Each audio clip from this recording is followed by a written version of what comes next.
Umat yang terkasih dalam Tuhan Yesus Kristus, 2 lilin telah menyala di hadapan kita, menjadi tanda bahwa kita telah memasuki Minggu Prapaskah kedua, dalam penghayatan akan penderitaan Kristus bagi pemulihan dunia. Marilah kita mensyukuri anugerah-Nya.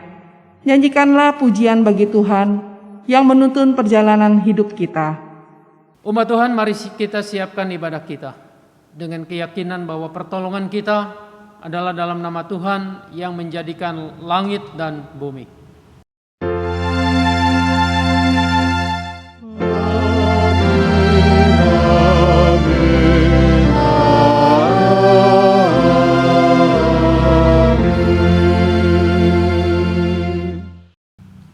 Tuhan beserta saudara. Setiap orang yang mau mengikut aku, ia harus menyangkal dirinya, memikul salibnya dan mengikut aku. Inilah syarat yang dinyatakan Yesus kepada para murid, serta setiap orang yang percaya kepadanya. Mudah mengikut Yesus bukanlah perkara yang mudah. Ada harga yang harus dibayar. Ada pengorbanan yang juga harus dihadapi. Bagaimanakah kita menjalani hidup sebagai pengikut Kristus? Tak sedikit dari kita yang tidak siap menanggung resiko dalam mengikutnya. Kita lebih memilih kenyamanan. Kita pun masih fokus pada diri kita. Kita abai pada panggilan sebagai pengikut Kristus. Mari kita datang ke hadapan Tuhan, mengungkapkan penyesalan kita secara pribadi.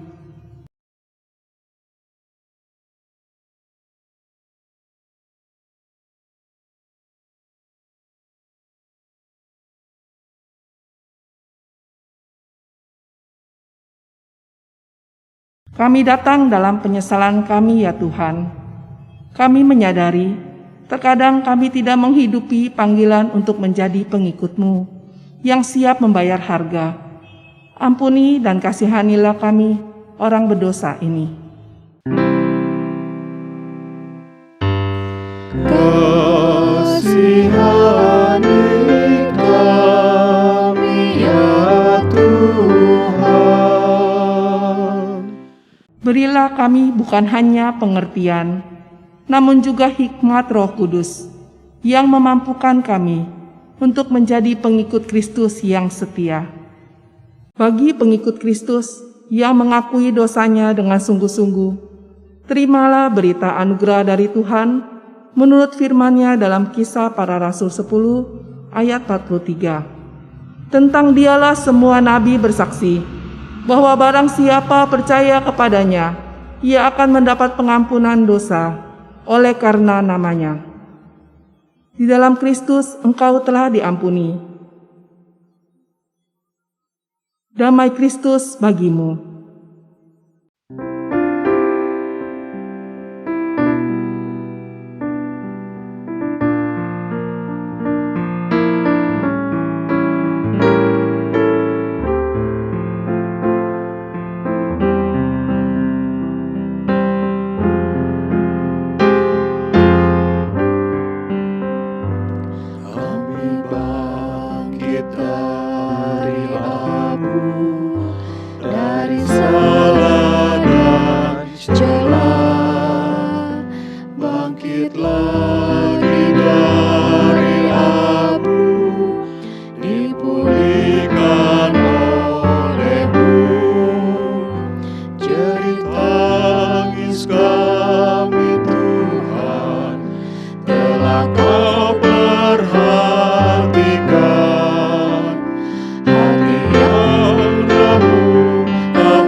bahaya mengancam.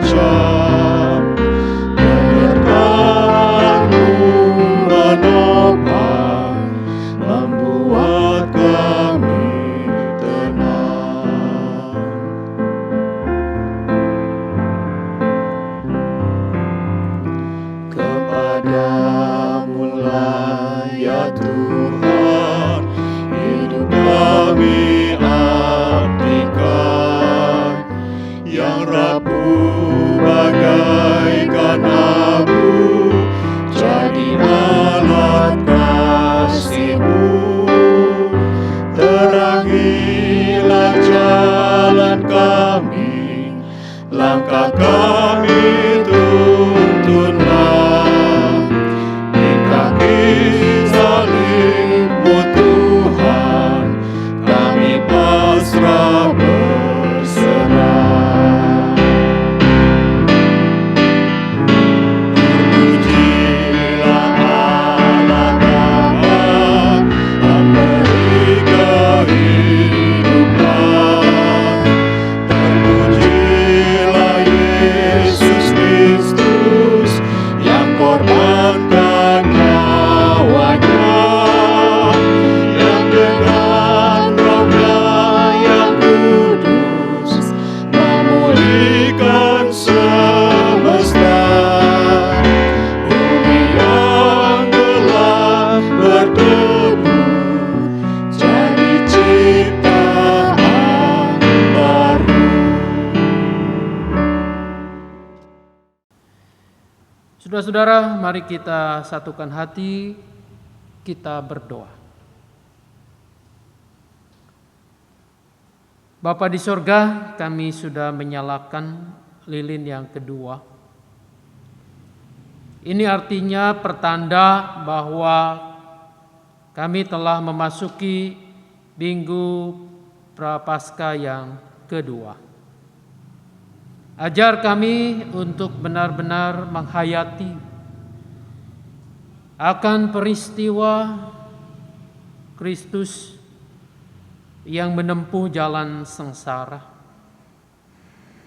agar kami juga boleh senantiasa mengikuti Kristus, berjalan di belakangnya, dan terus-menerus melakukan apa yang menjadi kehendak-Nya. Tolong pada saat ini kuat kuasa Roh-Mu yang kudus, agar kami dimampukan memahami apa yang Engkau kehendaki. Dan Roh Kudus jugalah yang menguatkan, memberanikan kami semua untuk melakukan firman ini dalam kehidupan sehari-hari. Anak-anak-Mu yang telah Engkau percayakan membacakan bagian firman Tuhan, dan kami diajak untuk mendaraskan Mazmur, hamba-Mu yang Engkau siapkan untuk memberitakan firman ini dalam bentuk khotbah, dan juga sarana media online ini. Pakailah ya Bapa, sehingga semuanya boleh efektif untuk kami menyimak sabda-Mu, kehendak-Mu. Di dalam nama Tuhan kami Yesus Kristus, Sang Firman yang menjadi manusia, yang rela menderita untuk kami berdoa kepada Bapa di sorga. Amin. Bacaan pertama diambil dari kitab Kejadian pasal 17 ayat 1-7, dilanjutkan dengan ayat 15 sampai 16.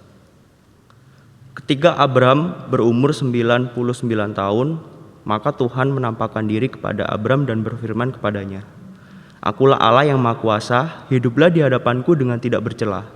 Aku akan mengadakan perjanjian antara aku dan engkau, dan aku akan membuat engkau sangat banyak." Lalu sujudlah Abram dan Allah berfirman kepadanya, "Dari pihakku, inilah perjanjianku dengan engkau. Engkau akan menjadi bapa sejumlah besar bangsa, karena itu namamu bukan lagi Abram, melainkan Abraham. Karena engkau telah kutetapkan menjadi bapa sejumlah besar bangsa, aku akan membuat engkau beranak cucu sangat banyak. Engkau akan kubuat menjadi bangsa-bangsa, dan daripadamu akan berasal raja-raja. Aku akan mengadakan perjanjian antara aku dan engkau serta keturunanmu, turun-menurun menjadi perjanjian yang kekal, supaya aku menjadi Allahmu dan Allah keturunanmu."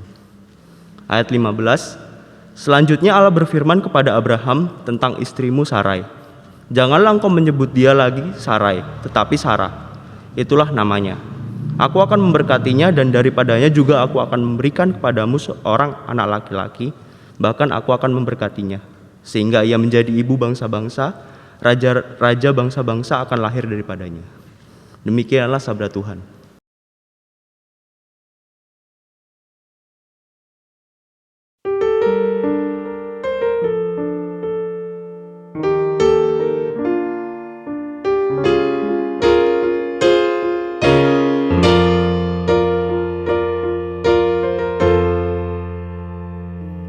Karena Tuhanlah yang punya kerajaan, yang memerintah bangsa-bangsa. Karena Tuhanlah yang punya kerajaan, yang memerintah bangsa-bangsa. Karena Tuhanlah yang punya kerajaan, yang memerintah bangsa-bangsa.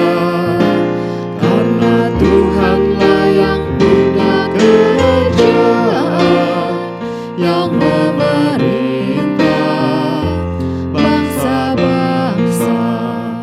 Ya Tuhan, janganlah Engkau jauh, kekuatanku segeralah menolongku. Lepaskanlah aku dari pedang, dari anjing yang mencengkram nyawaku.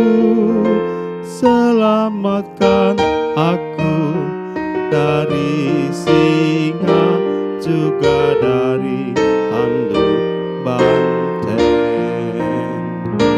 Karena Tuhanlah yang punya kerajaan, yang memerintah bangsa-bangsa.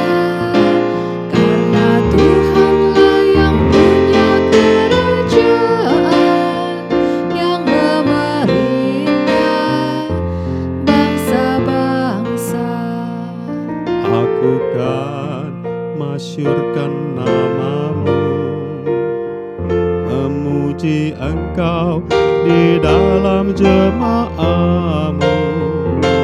Hai semua anak cucu Yakub, muliakanlah Dia Tuhan Allahmu, dan gentarlah terhadap Tuhan, ya yang takut akan Tuhan. Karena Tuhanlah yang punya kerajaan, yang memerintah bangsa-bangsa. Karena Tuhanlah yang punya kerajaan, yang memerintah bangsa-bangsa. Tuhan pun tak memandang hina kesengsaraan manusia yang tertindas. Ia tidak sembunyikan wajah bagi orang yang hina dan tertindas. Didengarnya juga teriakan yang meminta pertolongan. Karena Tuhanlah yang punya kerajaan, yang memerintah bangsa-bangsa. Karena Tuhanlah yang punya kerajaan, yang memerintah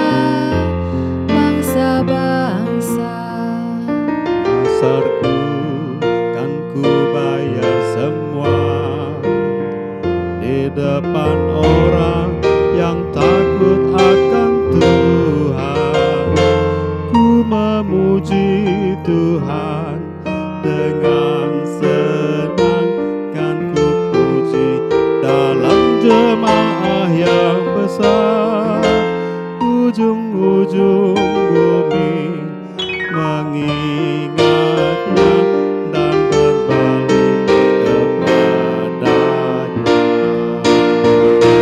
Karena Tuhanlah yang punya kerajaan yang memerintah bangsa-bangsa. Karena Tuhanlah yang punya kerajaan yang memerintah bangsa-bangsa.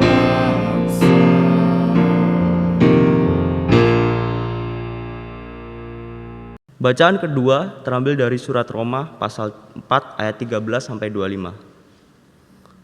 Sebab bukan karena hukum Taurat telah diberikan janji kepada Abraham dan keturunannya bahwa ia akan memiliki dunia, tetapi karena kebenaran dan berdasarkan iman. Sebab jika mereka yang mengharapkannya dari hukum Taurat menerima bagian yang dijanjikan Allah, maka sia-sialah iman dan batalah janji itu. Karena hukum Taurat membangkitkan murka, tetapi di mana tidak ada hukum Taurat, di situ tidak ada juga pelanggaran. Karena itulah kebenaran berdasarkan iman supaya merupakan kasih karunia, sehingga janji itu berlaku bagi semua keturunan Abraham. Bukan hanya bagi mereka yang hidup dari hukum Taurat, tetapi juga bagi mereka yang hidup dari iman Abraham. Sebab Abraham adalah bapa kita semua, seperti ada tertulis, Engkau telah kutetapkan menjadi bapa banyak bangsa di hadapan Allah yang kepadanya ia percaya, yaitu Allah yang menghidupkan orang mati dan yang menjadikan dengan firman-Nya apa yang tidak ada menjadi ada. Sebab sekalipun tidak ada dasar untuk berharap, namun Abraham berharap juga dan percaya bahwa ia akan menjadi bapa banyak bangsa menurut yang telah difirmankan. Demikianlah banyaknya nanti keturunanmu, imannya tidak akan menjadi lemah, walaupun ia mengetahui bahwa tubuhnya sudah sangat lemah, karena usianya telah kira-kira 100 tahun dan bahwa rahim Sarah telah tertutup. Tetapi terhadap janji Allah ia tidak bimbang karena ketidakpercayaan. Malah ia diperkuat dalam imannya dan ia memuliakan Allah dengan penuh keyakinan bahwa Allah berkuasa untuk melaksanakan apa yang telah ia janjikan. Karena itu, hal ini diperhitungkan kepadanya sebagai kebenaran. Kata-kata ini yaitu, hal ini diperhitungkan kepadanya tidak ditulis untuk Abraham saja, tapi ditulis juga untuk kita. Sebab kepada kita pun Allah memperhitungkannya, karena kita percaya kepada Dia yang telah membangkitkan Yesus Tuhan kita dari antara orang mati, yaitu Yesus yang telah diserahkan karena pelanggaran kita dan dibangkitkan karena pembenaran kita. Demikian sabda Tuhan.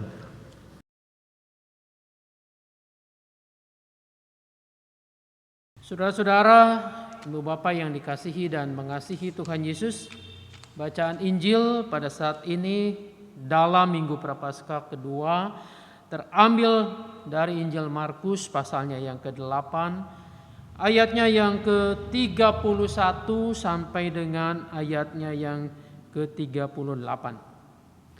Inilah Injil Tuhan Yesus Kristus menurut Markus pasal 8 ayat 31 sampai dengan 38. Simak dan dengarkanlah Injil Tuhan Yesus Kristus. Kemudian mulailah Yesus mengajarkan kepada mereka bahwa anak manusia harus menanggung banyak penderitaan dan ditolak oleh tua-tua, imam-imam kepala, dan ahli-ahli Taurat, lalu dibunuh dan bangkit sesudah 3 hari. Hal ini dikatakannya dengan terus terang. Tetapi Petrus menarik Yesus ke samping dan menegur dia. Maka berpalinglah Yesus dan sambil memandang murid-muridnya, ia memarahi Petrus, katanya, "Enyahlah iblis, sebab engkau bukan memikirkan apa yang dipikirkan Allah, melainkan apa yang dipikirkan manusia."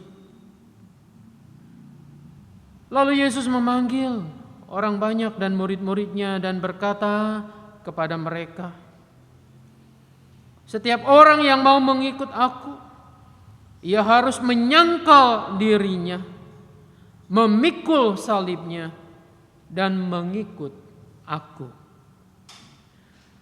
Karena barang siapa mau menyelamatkan nyawanya, ia akan kehilangan nyawanya. Tetapi barang siapa kehilangan nyawanya karena aku dan karena Injil, ia akan menyelamatkannya. Apa gunanya seorang memperoleh seluruh dunia, tetapi ia kehilangan nyawanya? Karena apakah yang dapat diberikannya sebagai ganti nyawanya? Sebab barang siapa malu karena aku dan karena perkataanku di tengah-tengah angkatan yang tidak setia dan berdosa ini, Anak Manusia pun akan malu karena orang itu apabila ia datang kelak dalam kemuliaan Bapa-Nya diiringi malaikat-malaikat kudus. Demikianlah Injil Tuhan Yesus Kristus. Berbahagialah mereka yang mendengarkan firman Allah dan yang memeliharanya. Hosana. Hosana, Hosana, Hosana.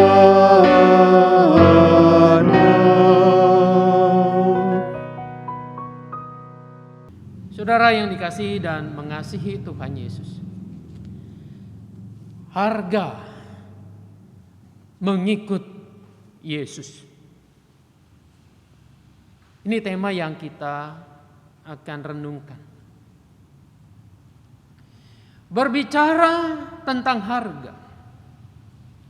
Saudara-saudara, saya yakin hampir dipastikan kita akan menghubungkannya dengan manfaat atau nilai ekonomis yang erat kaitannya dengan kebutuhan. Ada harga, ada barang, biasanya begitu. Kita membeli sesuatu, harganya diukur dengan manfaat. Manfaat barang atau jasa yang kita dapatkan. Selain itu, harga punya hubungan dengan apa yang kita sukai. Ini berkaitan dengan estetika, dengan seni, keindahan, dan juga hobi, kesenangan kita. Saudara-saudara, apa yang kita lihat indah, yang menurut kita elok itu, dan kita menyukainya, maka seberapapun harganya kita berani membayarnya. Saya perhatikan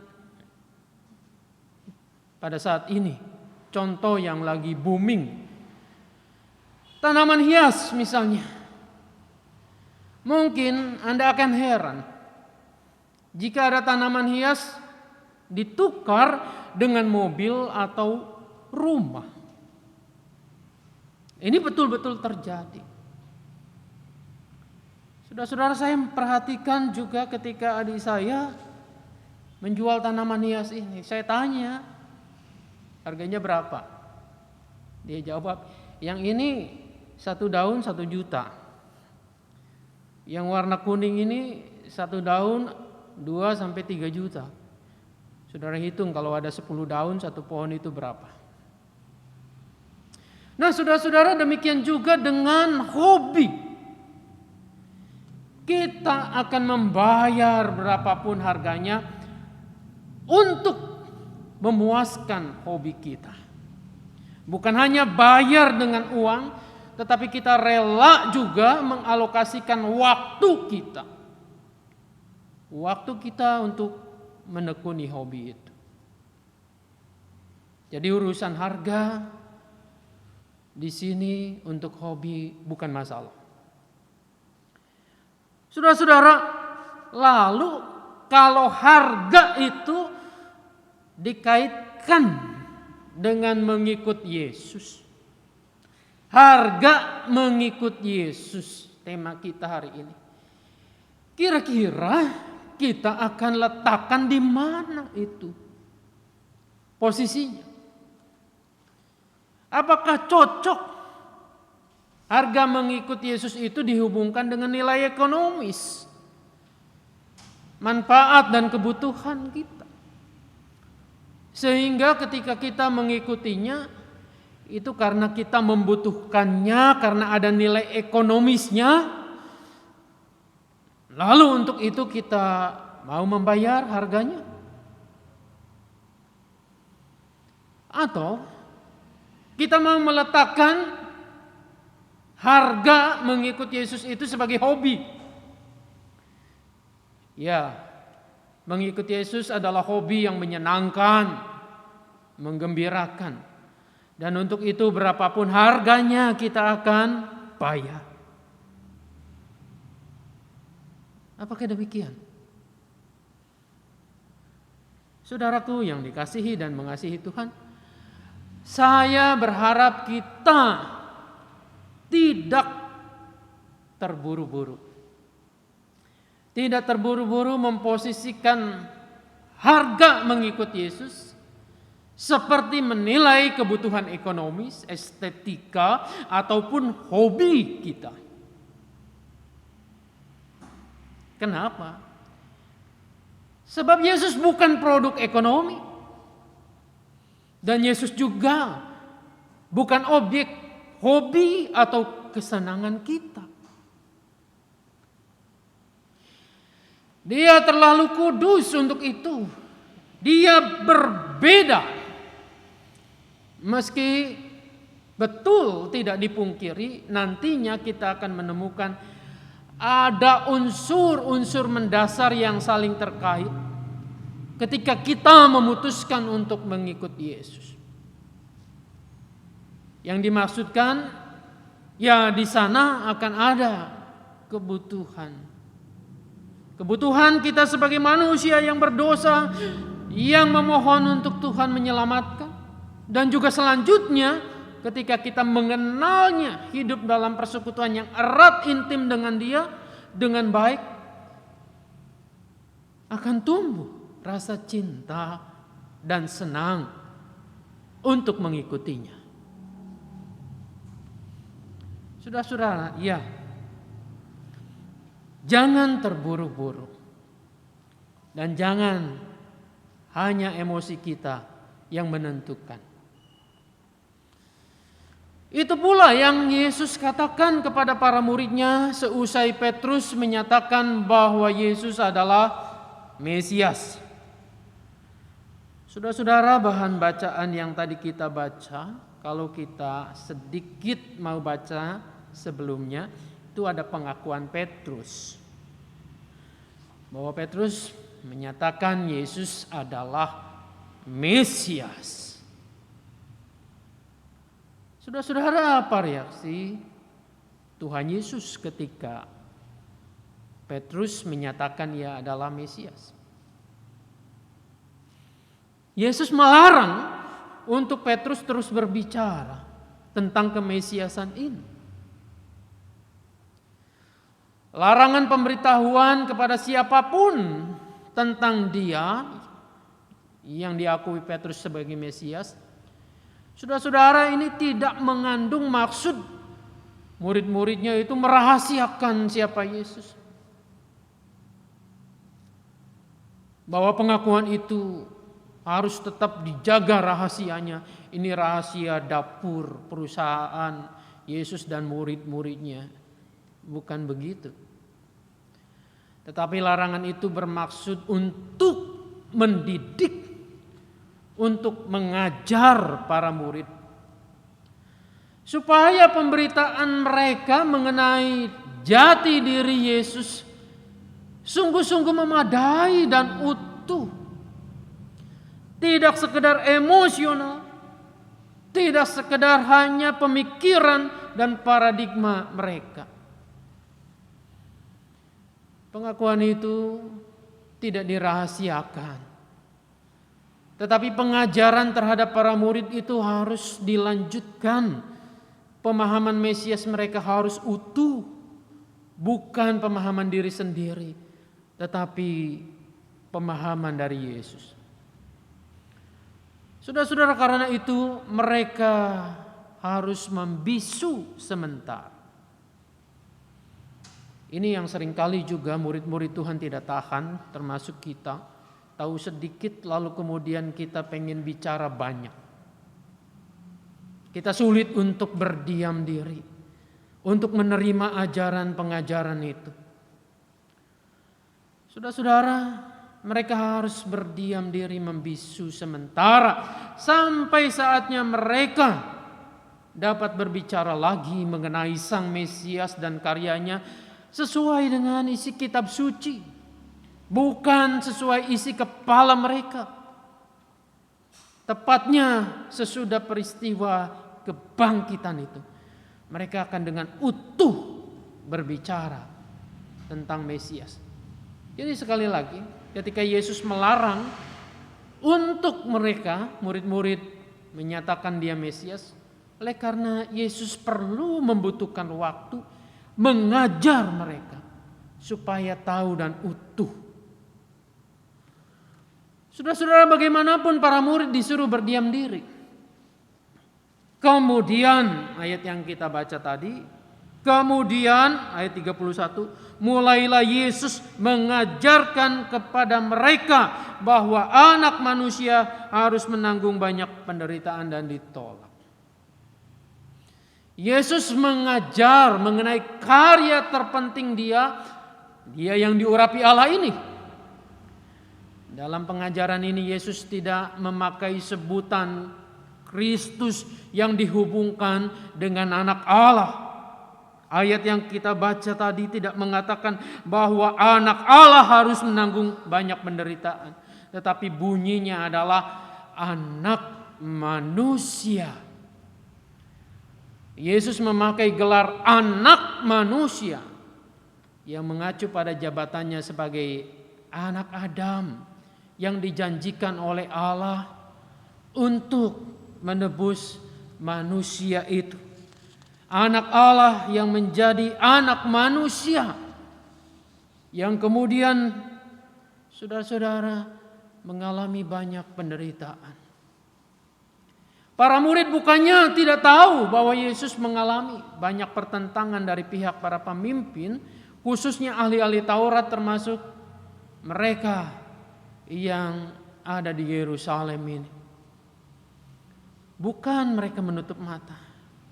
Mereka tahu bahwa Yesus seringkali diintimidasi. Kini nyatanya perlawanan itu tidak bersifat sementara. Jadi bukan hanya sementara saja, sebentar-sebentar. Saudara-saudara, perlawanan itu harus ada. Yesus bahkan akan menanggung banyak penderitaan. Yesus akan menerima banyak penolakan dan penderitaan tidak hanya oleh satu kelompok dalam lingkungan umat Israel, tetapi juga oleh para pemimpin resmi. Semua golongan terwakili pada saat itu dalam pengadilan tertinggi Israel, yakni Sanhedrin. Namanya keren, Sanhedrin. Tapi ini adalah mahkamah agama. Semua pemuka di sana ada. Pengadilan tingkat tinggi elit. Mereka semua akan ikut membunuh Yesus. Para tua-tua, ahli Taurat dan imam besar. Saudara-saudara, Yesus menyampaikan pesan itu terus terang, yakni dalam lingkungan para murid. Dikatakan ayat 32, hal itu dikatakannya dengan terus terang, jadi tidak ada yang ditutup-tutupi, apalagi dimanipulasi bahwa mengikuti Yesus selalu nyaman. Tidak. Saudara-saudara, rupa-rupanya Petrus merasa terganggu dengan apa yang disampaikan Yesus secara terus terang. Banyak juga umat Tuhan itu kalau diberikan sebuah pengajaran yang terus terang merasa terganggu. Lebih dari merasa terganggu, mungkin merasa tersinggung. Kalau merasa tersinggung ya sudah, cari gereja lain, tempat lain. Saudara-saudara, rupa-rupanya Petrus ini betul terganggu. Ia menarik Yesus ke samping lalu kemudian menegurnya. Berani amat seorang murid menarik gurunya, menegurnya. Saudara-saudara, bagaimana respon Yesus terhadap tindakan Petrus ini? Alkitab mengatakan Yesus memandang atau berpaling kepada Petrus ini dan memarahi dia. Yesus menegur Petrus, "Enyahlah iblis, sebab engkau bukan memikirkan apa yang dipikirkan Allah, melainkan yang dipikirkan manusia." Saudara, Yesus tidak main-main dengan ini. Mengherankan bahwa Yesus menyebut Petrus itu dengan iblis, satana itu. Saudara-saudara, Petrus disebut iblis, satana itu bukan karena ia pada saat itu dirasuki oleh iblis. Bukan. Petrus pada saat itu sadar sesadar-sadar. Tetapi apa yang dikatakan Petrus itu adalah cobaan bagi Yesus. Seolah Petrus mencegah Yesus agar jangan melalui jalan penderitaan. Mesias tidak boleh menderita. Mesias bukan seperti itu. Mesias tidak melalui jalan sengsara. Dengan demikian Petrus berusaha membujuk Yesus untuk tidak melalui jalan sengsara. Dengan demikian berarti ia melawan kehendak Bapaknya. Bisa saja Petrus betul tidak bermaksud seperti itu, karena apa yang diucapkannya berdasarkan pada pemahaman mengenai Mesias. Mesias yang dipahami secara umum oleh Yahudi berbeda dari pandangan Yesus. Mesias yang dipahami oleh Petrus adalah Mesias yang jagoan, Mesias yang hebat, yang bisa meluluh lantakkan kekaisaran Roma itu. Mungkin juga Petrus ketika mengatakan begitu saking sayangnya dia kepada Yesus yang tidak tega melihat gurunya untuk melalui jalan penderitaan. Tetapi bagaimanapun juga ucapan ini dan perilaku yang ditampilkan oleh Petrus sebagai murid ini adalah bentuk pencobaan yang harus dilawan. Hardikan keras yang diucapkan Yesus itu mengungkapkan sikapnya terhadap godaan yang dapat menggagalkan rencana penyelamatan Allah yang sedang dikerjakannya. Dia sedang menempuh jalan itu, menempuh Yerusalem itu. Kalau Yesus menuruti apa yang dikatakan Petrus, maka ia akan gagal melakukan kehendak Bapaknya untuk menghadirkan kerajaan Allah, untuk mendamaikan manusia yang berdosa dengan Allah yang kudus. Bahkan sebaliknya, bila ia mewujudkan pengharapan Yahudi mengenai Mesias ideal itu, Yesus akan mulia sebagai raja yang berkuasa. Dunia akan mencatatnya bahwa ia mengalahkan kekaisaran Romawi itu. Ia akan terbebas dari penderitaan. Itu yang kemudian bisa dibayangkan. Tetapi ia gagal melaksanakan tugas yang diserahkan oleh Bapa kepadanya. Enyahlah iblis, hupagi opiso mau satana. Saudara-saudara, ini dapat diterjemahkan, pergilah ke belakangku hai penggoda. Saudara-saudara, kalimat yang diucapkan Yesus ini adalah perintah kepada Petrus untuk mengikutinya sebagai murid. Mengikuti itu bukan menarik ke pinggir. Mengikuti itu harus ada posisinya di belakang. Mengikuti itu bukan menjadi orang yang sok tahu, tapi betul-betul membutuhkan hikmat pengetahuan agar ia bisa terus jalan bersama dengan Yesus itu. Yesus memerintahkan Petrus untuk mengikutinya sebagai murid, termasuk dalam jalan penderitaan, dan tidak mengatur sang guru akan apa yang harus dilakukannya. Saudara-saudara, di sini kita juga sering berlaku seperti Petrus. So tahu dan mengatur Tuhan. Tuhan harus ini dan itu dan seterusnya. Bukan kita yang menundukkan diri kepadanya. Bagi Yesus sudah sangat jelas bahwa jalan yang harus dilaluinya adalah jalan penderitaan, yakni jalan salib. Ia menegaskan kepada orang banyak dan para muridnya bahwa orang yang mau mengikutinya harus menyangkal dirinya, memikul salibnya, dan mengikuti aku. Menyangkal diri, memikul salibnya, bukan salib Kristus, tapi salib masing-masing kita. Mengikut Yesus tidak bisa dilakukan dengan pasif. Apa itu maksudnya?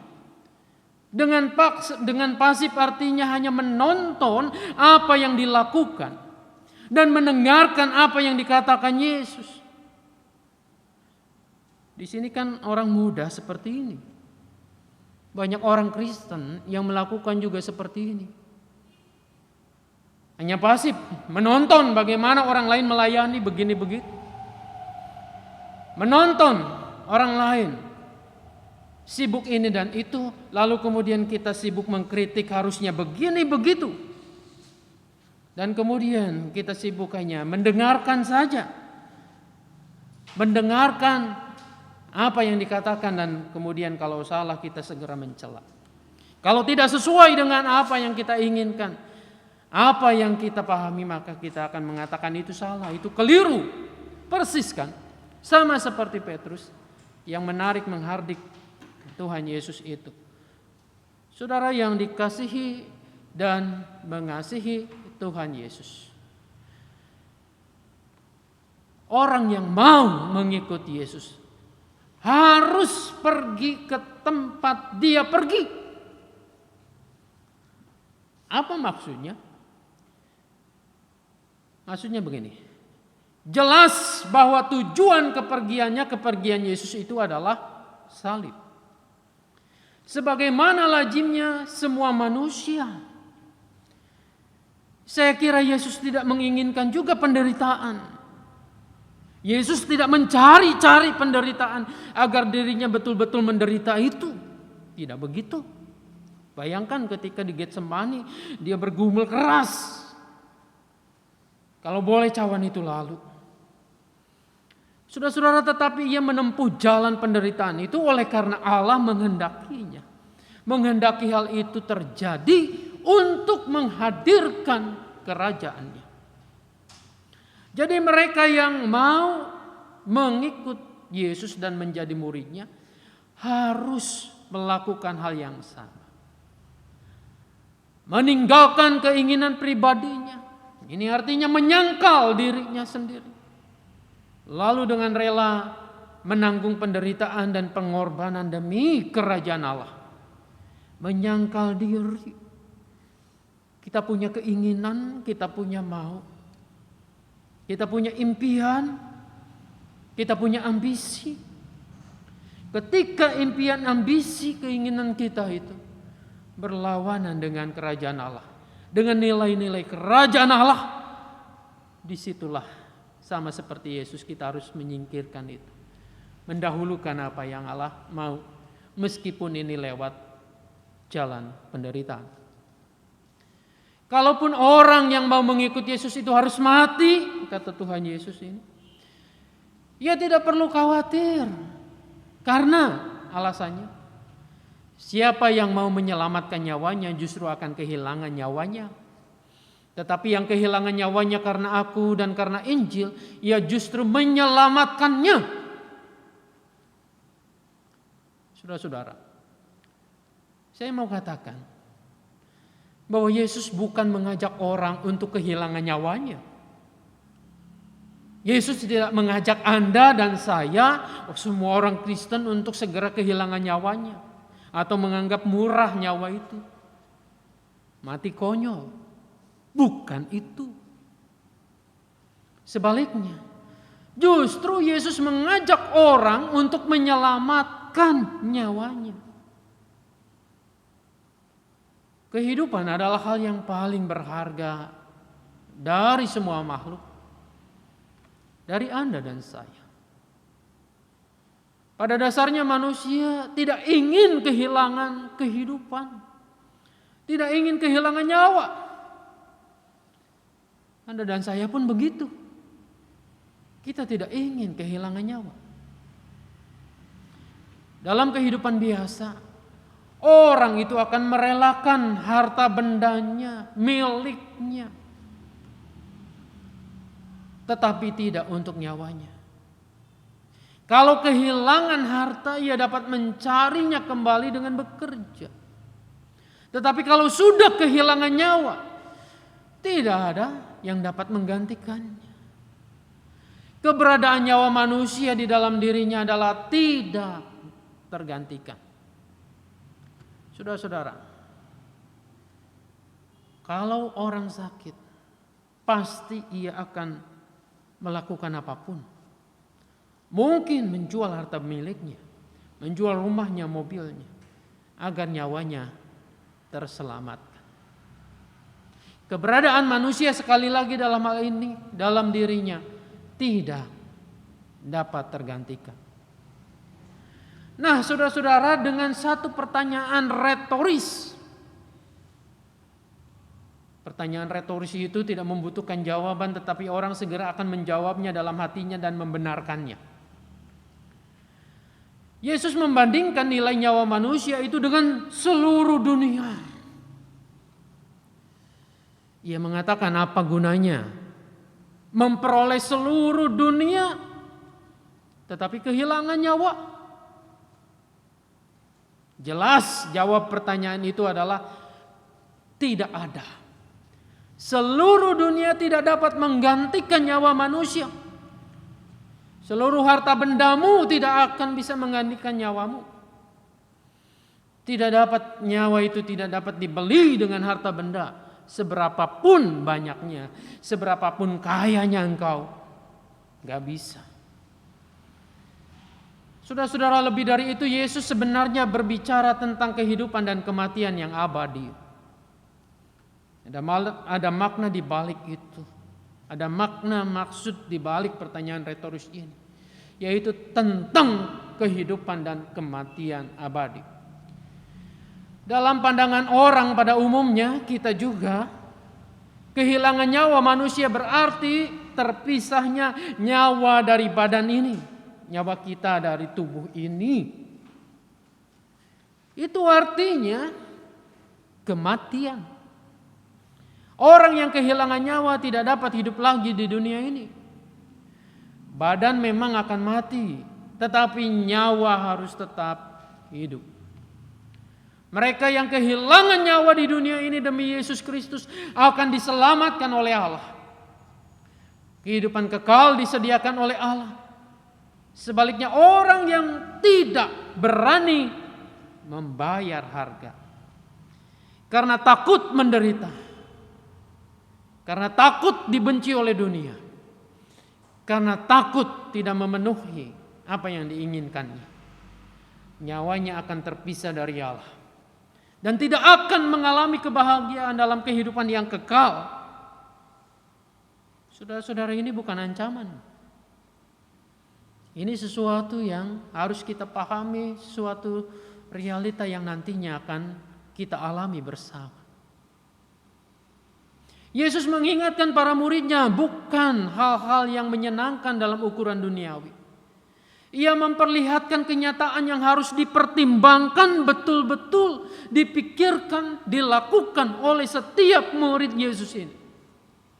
Bagi setiap orang yang mengenal dengan jelas visi kerajaan Allah itu, penyelamatan Allah melalui Yesus Kristus ini adalah sebuah kebahagiaan bila dapat terus mengikutinya, kendati melewati lembah air mata, bahkan kehilangan nyawa di dunia ini.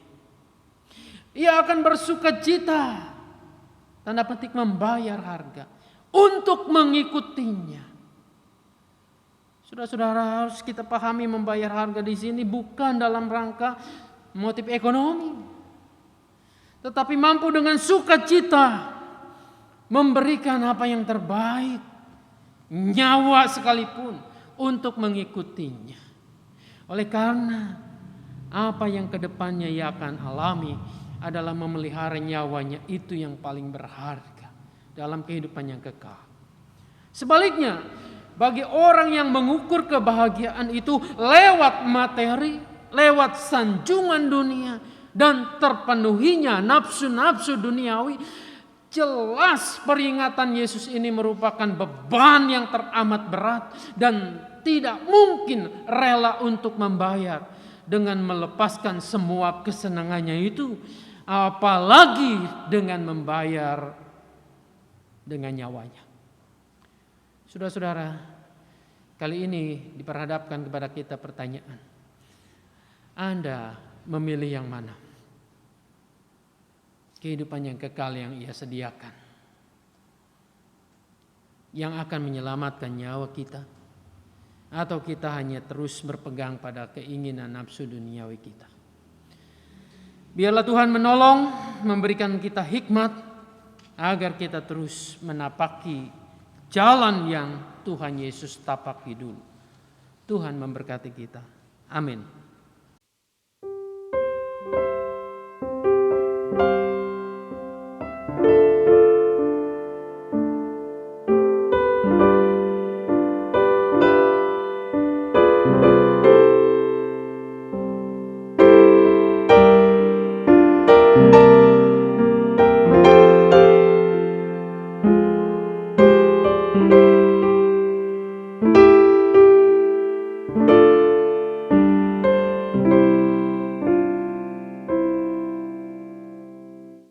Marilah kita bersama dengan umat Allah di masa lalu, masa kini dan masa depan, mengingat janji baptisan kita dengan mengikrarkan pengakuan iman rasuli.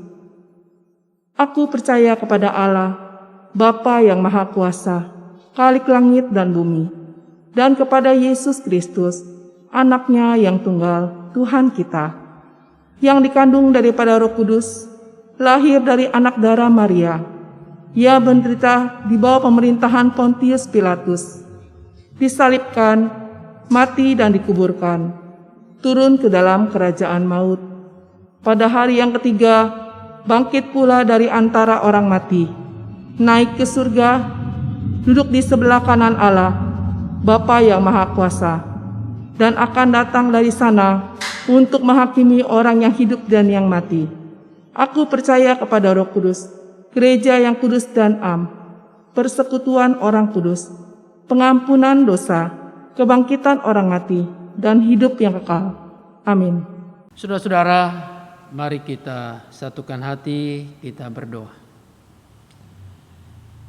Bapa di dalam surga, apa yang boleh kami dengar pada saat ini, biarlah menolong kami untuk dapat terus menghayatinya. Menghayati mengikut Yesus, menjadi orang Kristen yang sejati, yang siap sedia membayar dengan apapun, termasuk dengan nyawa kami, karena semuanya adalah milik-Mu dan kelak kembali akan kepadamu. Mampukan kami tidak hanya sekedar menyimak, tidak hanya sekedar menjadi penonton dan pendengar, tetapi menjadi pelaku-pelaku firman ini, walaupun dalam masa-masa yang sulit. Kami tetap mendoakan pada saat ini ya Bapa, kehidupan yang pada umumnya dialami dengan sulit oleh sebagian besar umat manusia di dunia ini. Kiranya Bapa berkenan menolong, memberi kelepasan dari semua ini. Berkati upaya-upaya anak-anak manusia yang mencoba untuk menangkal, menghentikan pandemi COVID-19 ini. Dan biarlah kami juga, Tuhan tolong untuk mendisiplinkan diri, untuk menjaga kesehatan kami masing-masing. Kami berdoa ya Bapa, untuk saudara-saudara kami yang pada saat ini menderita kehilangan pekerjaan, kesulitan dalam menafkahi keluarga, anak-anak. Tuhan yang menolong, membukakan tingkap rezeki berkat-Mu, dan kami juga dapat mengatur apa yang Tuhan berikan. Kami mengingat anak-anak kami pada saat ini, kami dengar banyak keluhan-keluhan, mungkin juga mulai frustasi dengan belajar online di rumah masing-masing. Berikan semangat, berikan kreativitas yang tinggi, baik bagi guru maupun juga bagi anak-anak kami. Tuhan yang menolong, memberkati itu semua. Kami juga berdoa ya Bapa untuk kegiatan gereja-Mu, yang memang tidak mudah dalam kondisi yang seperti ini. Biarlah Engkau tetap menjaga, memelihara bagian-bagian tubuh Kristus ini, sehingga dapat menunaikan tugas dan fungsinya dengan baik. Gereja-Mu juga dapat terus melakukan pelayanan. Bapa di surga, kami menyerahkan keluarga kami di rumah kami masing-masing. Tuhan yang menolong, Tuhan yang memberkati, khususnya ketika kami berhadapan dengan masalah, dengan sakit penyakit, dengan pergumulan berat. Kiranya Bapa berkenan mengasihani kami. Inilah ya Bapa doa-doa kami. Kami naikkan di dalam nama Tuhan kami Yesus Kristus. Amin.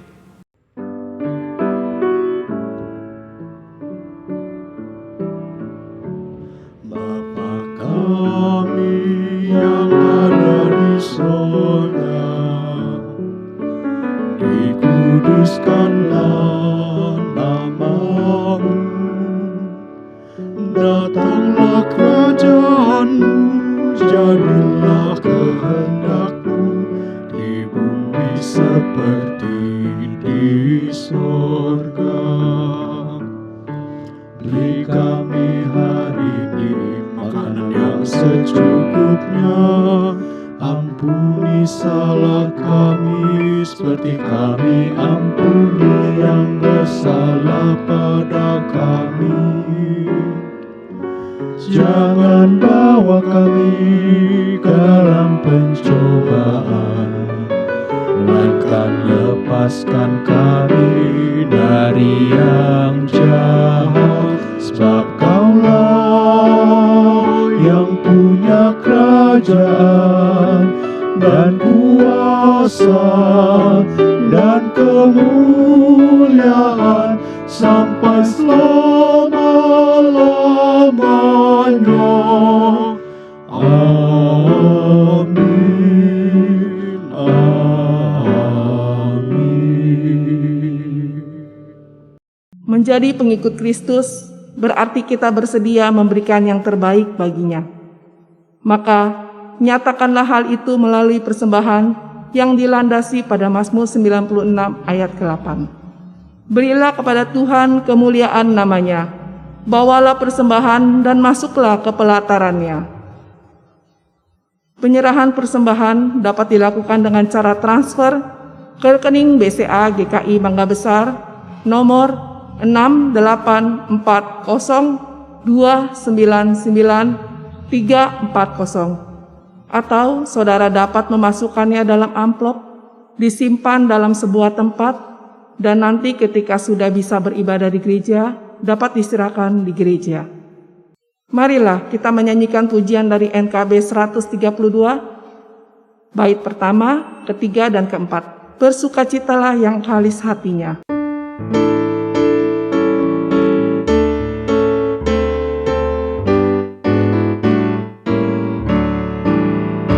Bersukacitalah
Mari kita berdoa persembahan. Terima kasih ya Tuhan untuk semua yang telah Engkau berikan bagi kami, yang tidak bisa kami hitung ya Bapa. Engkau berikan yang pertama adalah kesehatan. Terima kasih ya Bapa. Terima kasih untuk semua yang telah Engkau berikan untuk kami. Pada hari ini kami mau memberikan persembahan kami ya Bapa, yang asalnya daripada-Mu. Terima kasih ya Bapa, kami boleh dan masih bisa memberikan persembahan kami.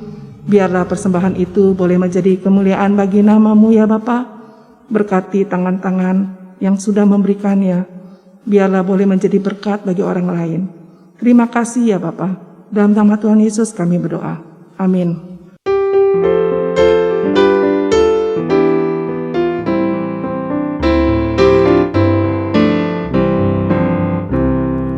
Ikuti Kau saja Tuhan, jalan damai bagiku.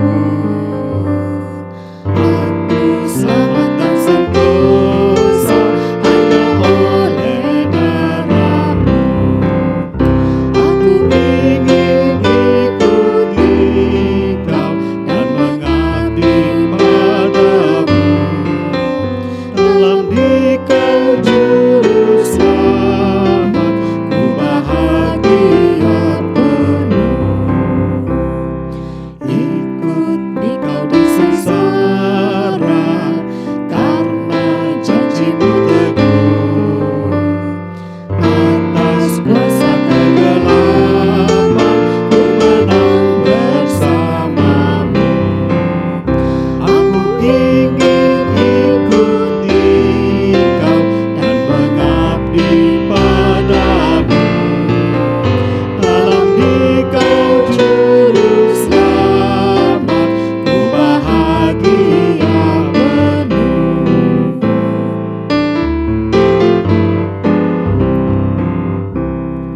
Ikut dan menyangkal diri, aku buang yang fana. Hanya turut kehendak-Mu dan padamu berserah. Aku ingin ikuti Kau dan mengabdi padamu.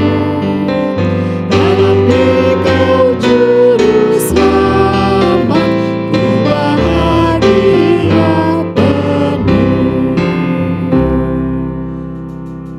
Saudara-saudara, arahkanlah hatimu kepada Tuhan. Jadilah saksi Kristus. Terpujilah Tuhan. Kini kita akan kembali dalam rutinitas kegiatan kita masing-masing. Terimalah berkat Tuhan. Kiranya kasih Allah Bapa, cinta di dalam Yesus Kristus, serta persekutuan dengan Roh Kudus memampukanmu untuk menjadi pengikut-pengikut Kristus yang rela berkurban dan berani membayar harga. Dan di dalam teladan kasih-Nya, kamu sekalian diperlengkapinya dengan ketekunan dan kesetiaan untuk menyangkal diri, memikul salib, dan mengikut Dia dari sekarang ini sampai selama-lamanya.